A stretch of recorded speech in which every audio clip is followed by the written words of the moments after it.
Standing in the way of the Russian advance in eastern Ukraine, a Ukrainian battalion and a unit of foreign nationals who answered Kyiv's call for help.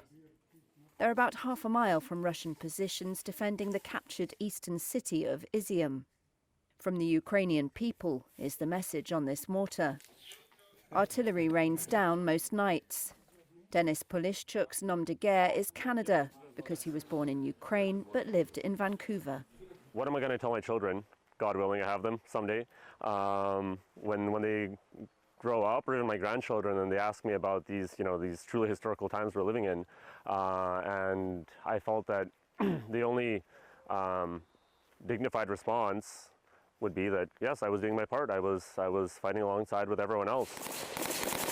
Polishchuk is part of the Carpathian Sich battalion, one of several paramilitary nationalist groups that began as volunteers in 2014, when Russia annexed the Black Sea Peninsula of Crimea and backed pro-Russian armed separatists in Ukraine's eastern Donbass region.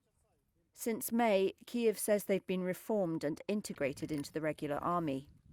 Moscow brands such former paramilitary groups far-right extremists and justified its invasion by saying it wants to denazify Ukraine. They strongly reject the charge. The fighters recently captured a Russian tank almost intact.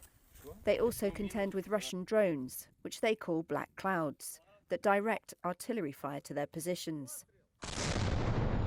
A field commander, who gave his name only as Javin for security reasons, says if Russian forces broke through here, other units could be outflanked.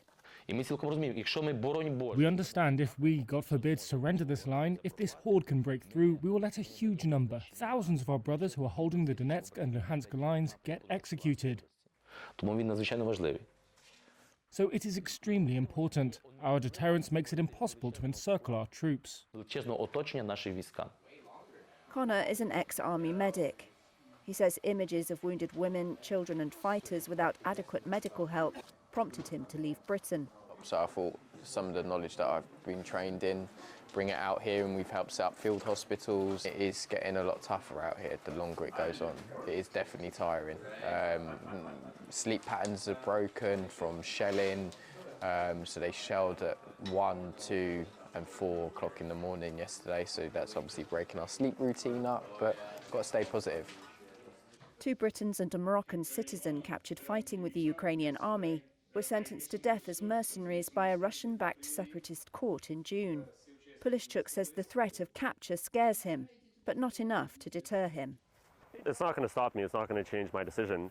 It's definitely something that you have to keep in mind and consider. But at the same time, this is war. We all know the possible consequences of us being here, and we've all made peace with that.